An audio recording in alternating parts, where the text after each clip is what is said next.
Praise the lord. నిరీక్షణ కర్తయగు యేసు క్రీస్తు ప్రభుల వారి పరిశుద్ధ నామములో మీకు రక్షణ ఆనందము, ఆత్మాభిషేకము, ఆత్మానందమును అనుభవించుదురుగాక. ఈ దినపు యేసయ్య జీవపు మాట 42వ కీర్తన 5వ చరణం. దేవుని యందు నిరీక్షణ ఉంచుము. విశ్వాసమునకు కర్తయు దాని కొనసాగించువాడైన యేసు క్రీస్తు వైపు చూచుచు ఎదుట ఉంచబడిన పరుగు పందెములో ఓపికతో పరిగెత్తుచున్న విశ్వాస వీరులారా, నిరీక్షణ జనులారా, మనము ప్రేమించి ఆరాధించి సేవించే యేసునాథుడు నిరీక్షణకర్తయై ఉన్నాడు. మన నిరీక్షణకు ఆధారమై ఉన్నవాడు ఆయనే. ఈ ఆత్మీయ యాత్రలో సిలువను మోయిచు ఆయనను మనము వెంబడించుచు ఆయన ఉన్న స్థలములో మనము ఉండుటకు మనమందరము నిరీక్షణ గలవారమై ఉండవలెను. ఈ జీవిత కాలం మట్టుకే మనం క్రీస్తునందు నిరీక్షణ ఉంచిన వారమైతే మనుషులందరికంటే దౌర్భాగ్యులమై ఉందుము కదా. ఇహమందును పరమందును ఆయనతో ఉండే నిరీక్షణతో బ్రతుకుదుము. అనేక మంది క్రైస్తవులు, ఆత్మీయులు కూడా విశ్వాస యాత్రలో దేవుని మీద నిరీక్షణ లేనివారిగా కనబడుచున్నారు. అందువలనే భక్తిలో ఎదగలేకపోవచ్చున్నారు. ఆత్మలో బలపరచబడక వర్ధిల్లకయే ఉన్నారు.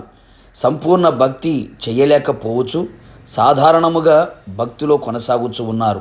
భక్తుడు సెలవిచ్చి ఉన్నాడు, నా ప్రాణమా నాలో ఎలా కృంగి ఉన్నావు, నా ప్రాణమా నాలో నీవేలా తొందరపడుచున్నావు, దేవుని యందు నిరీక్షణ ఉంచుము అని చెప్పుచున్నాడు.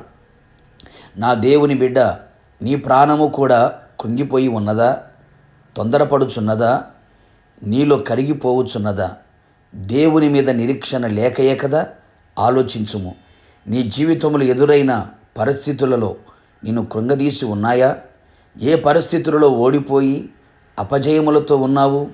నీ ఆశలన్నీ భంగముగా మారినా నిరాశలో నిలిచిపోయావా? దారులన్నీ మూయబడి గమ్యమేటో కానరాని స్థితిలో చీకటిలో దారి కానరాక ఉన్నావా? శత్రువులు నిన్ను అపహసిస్తూ నిందిస్తూ గేలి చేసి నీ దేవుడు నీకు ఏమి చేసెను అని మాటలతో నీతో యుద్ధము చేసి నిన్ను గాయపరిచి సిగ్గుతో తలదించుకునేటట్లు చేశారా? ఉద్యోగం ఓడి, వ్యాపారములో ఓడి, అడుగులు తడబడి మరణమే శరణమని ఇంకా నేను లేవలేను అని అనుకొనుచున్నావా? ఓ నా ప్రియ నేస్తమా, నా యేసయ్య నీ కొరకు ప్రాణం పెట్టిన దేవుడు, నిరీక్షణ కర్తైన వాడు.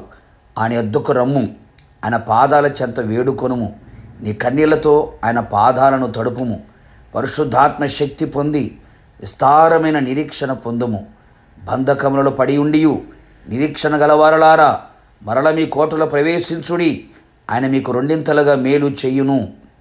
నీ యథార్థ ప్రవర్తన నీకు నిరీక్షణకు ఆధారమగును. నీ శ్రమలలో నా దేవుడు నిరీక్షణ ద్వారముగా చెయ్యును. అన్ని విషయములలో నీకు జయమిచ్చును. ఆనందమును, ఆశీర్వాదమును, ఆరోగ్యమును, విజయమును నీకు కలుగు చేయును. ఆయన ఆగమమునకు నిన్ను సిద్ధపరచును. ఆయన యందు నిరీక్షణ పెట్టుకొనిన వాడు సిగ్గుపడడు. ప్రార్థన. పరిశుద్ధతలో మహనీయుడైన యేసయ్య, నీ పరిశుద్ధమైన పాదములకి కృతజ్ఞతాస్తుతులు చెల్లించుచు ఉన్నాం. మరొక్కసారి మీ పాదముల చెంతకు చేరి మిమ్మల్ని స్తుతించే భాగ్యమును అనుగ్రహించారు.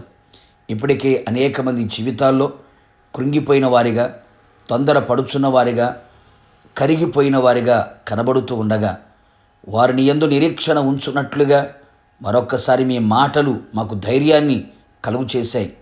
నిరీక్షణ కోల్పోయిన జనమునకు మరలా నిరీక్షణ కర్తగా మీరు నిలిచి ఉండి వారికి తోడుగా ఉండి వారిలో విస్తారమైన నిరీక్షణ కలుగునట్లుగా మీ ఆత్మశక్తితో నింపండి ప్రభా. మీకు స్తోత్రం. బంధకముల పడి ఉండి నిరీక్షణ కలిగిన వారలారా, మరల మీ కోటలో ప్రవేశించుడి, మీకు రెండింతల మేలు చేయుదునని వాగ్దానం చేశారు. నీ ప్రజలందరికీ రెండింతలుగా మేలు కలుగు చేసి నిరీక్షణకు ఆధారముగా మారి గొప్ప విజయాన్ని కలుగు చేయమని యేసు నామములో అడిగి పొందుకున్నాము తండ్రి, ఆమెన్. నిశ్చయముగా మీకును మీ కుటుంబ సభ్యులందరికీ ఆయన నిరీక్షణ కర్తగా తోడుగా ఉండును గాక. God bless you.